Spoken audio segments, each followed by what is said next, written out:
Also, I've noticed that there's quite a lot of leakage coming from under here, around where the let me take a quick look under here. If you can see where the pipe is going into the throttle body there, there's quite a lot of oil build up around the seal, and also where it goes into the rad down here. You can't really see very well because of the light there, but I noticed there's oil coming out of the charge pipe at the other end as well, leaking down. I don't know what the cause of that would be.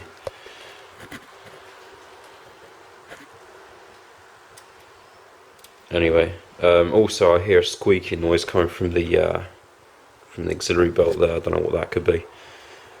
Anyway, I'll start her up and let you listen to it.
I don't know if you can hear that squeaking, but I'm going to take you to the squeaking noise anyway.